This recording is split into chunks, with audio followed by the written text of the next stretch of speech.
Hello, good day.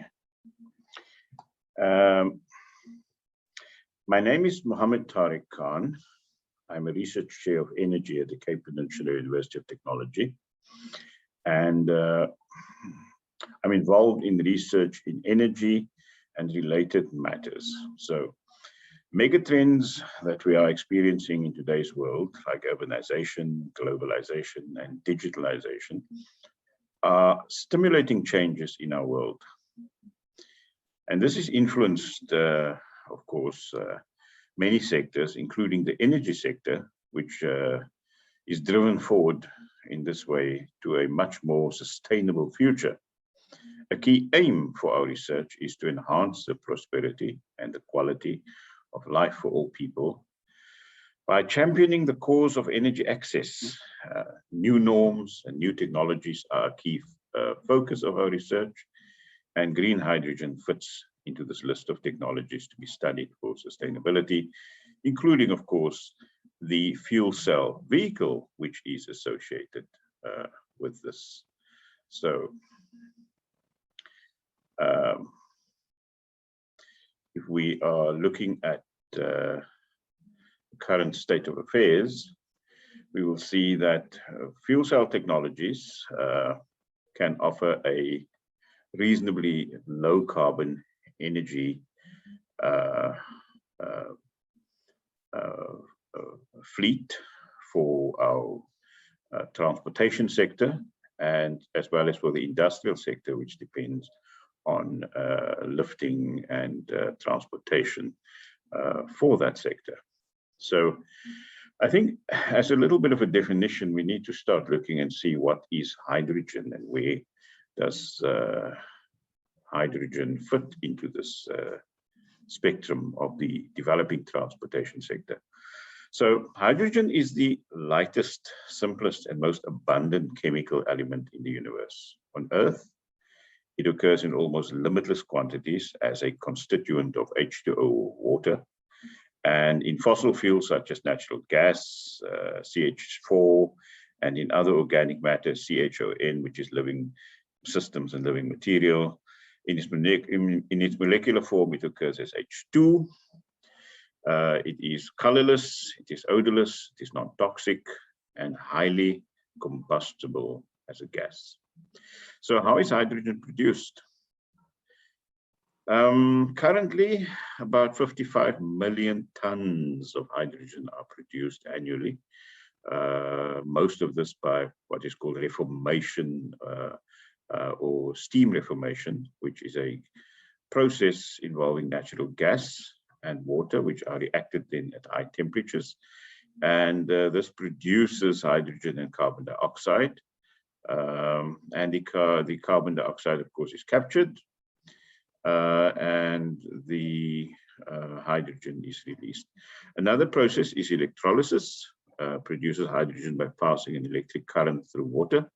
If renewable electricity is used, no carbon dioxide or other pollutants are produced, and this is, of course, one of the best methods that is currently available. Why should we use hydrogen in our transportation and in the clean energy sector? In many ways, hydrogen is the perfect fuel in combination with renewable energy, and it can be produced, stored, and used to generate heat and electricity without producing any of the greenhouse gases or air pollutants. It's therefore very important in the scope of technology development that we investigate this. It has a potential to be a completely clean, inexhaustible fuel and can act as an energy carrier in much the same way as fossil fuels that are currently used as an energy carrier. Hydrogen is used daily by many large-scale industries currently for the production of petrochemical, food and electronics, cement, the aircraft industry, and so forth. Until the early 70s, hydrogen was widely used as a fuel for domestic heating, in some places, such as the UK. Of course, production of gas, mostly from coal, was a dirty process, and the decline of coal reserves and the discovery of large amounts of natural gas resulted in large-scale conversion. So historically, petroleum products have been used as a transport fuel throughout most of the 20th century because of their wide availability and the ease of transporting them as liquids. One need to ask, therefore, in our transportation side, if we're looking at hydrogen, is it dangerous? Of course it is. Like all fuels, hydrogen gas is highly flammable and it can form explosive mixtures with air.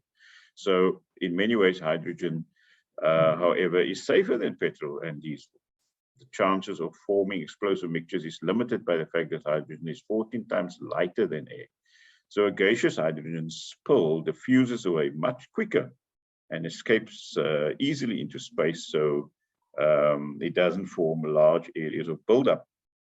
It does not pool on the groundwater or pool on the ground and above water, and it doesn't form leaks that stay in one place. The gas don't stay in one place for a long time and does not pollute the ground or groundwater very easily. So hydrogen in vehicles, of course, is stored at high pressure and in highly engineered cylinders, which are extremely strong. So it has the potential for us looking at that. The current technology is quite matured in order to actually do this. So what is a fuel cell? That is an interesting question which we need to explore. Since if we're going to talk about transportation, immediately we enter into the realm of a fuel cell, and we need to discuss what the fuel cell actually is going to be doing for us in order to make use of the hydrogen and convert that back to electricity. So electric vehicles, of course, is going to be the vehicle of choice in the future. We certainly do not want any large dependency on combustion. If we take the amount of hydrogen that is going to be needed in order to do a combustion engine running of hydrogen, then we would probably need 3 times more hydrogen to produce that same amount of kinetic energy as we would be able to do from an electric vehicle that is run on hydrogen. So you can go 3 times further in terms of just the span of an electric vehicle using hydrogen and a fuel cell combination than having to use hydrogen and a combustion engine combination.